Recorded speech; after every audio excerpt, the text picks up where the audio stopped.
Naghahanap ka ba ng paraan kung paano makakuha ng BDO ATM account online?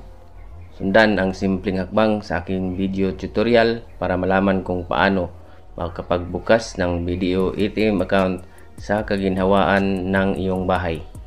Panoorin lang ang video at simulan na ang iyong journey sa online banking ngayon. Pero bago yan, huwag kalimutang mag-subscribe sa aking channel at i-click ang notification bell para updated sa mga ganitong video.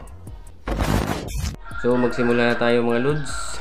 Pumunta pa rin sa mga search engine na ginagamit ninyo at i-type ang BDO Pay account. Tapos mapupunta na kayo dito sa website ng BDO. Tapos piliin at i-click ang personal, tapos accounts, tapos piliin lang ang savings account. Dito sa open an account now ay i-click ang open a savings account. Dito sa baba ay piliin lamang ang ATM savings. Mapupunta naman kayo dito at i-click ang open an account. Tapos ay mapupunta naman kayo dito sa reminders at mga tips. Basahin lang lahat at i-click ang okay, I understand. Pagdating nyo dito ay i-click ang start application. Pagdating naman dito, kung existing customer ka na ng BDO ay i-click lang ang yes. Pero kung first time mong kukuha ng ATM sa BDO ay i-click lang ang no. Pagdating dito ay fill upan lang po itong inyong mga personal information at pagtapos na ay i-click lang ang next at okay. At magsisend sila sa inyo ng OTP. Input nyo lang dito tapos click submit. Tapos ay may mag-pop up na terms and condition. Kung hindi kaya nagmamadali ay pwede mo itong basahin lahat para mas maintindihan mo, pero pwede na rin hindi.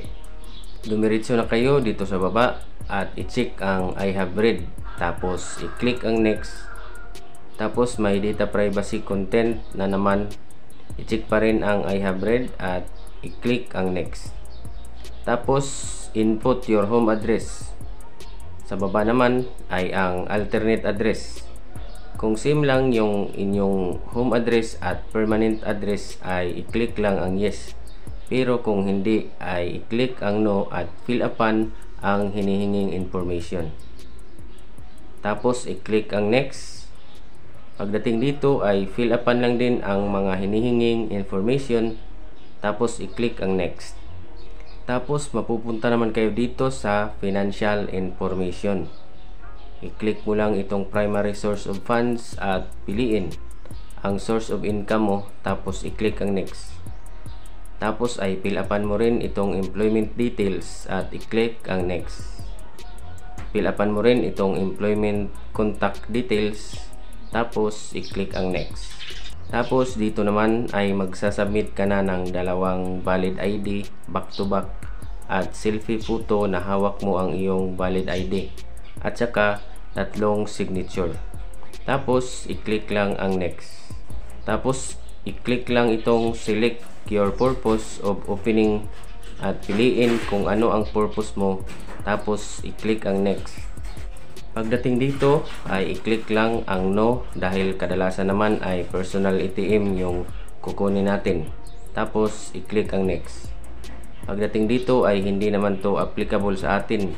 I-click lang ang no, tapos next.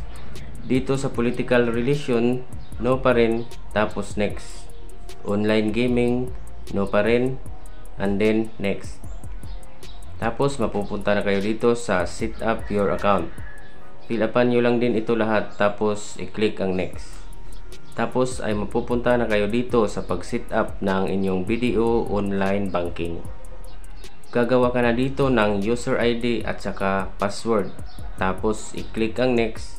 Sa last page naman po nito ay ang confirmation of submission. Dito mo makikita lahat ng information na pinil upan mo kanina. I-review mo lang kung tama lahat at kung may mali ay i-click mo lang itong edit sa gilid para makorek. Kung okay na lahat ay i-click lang ang submit.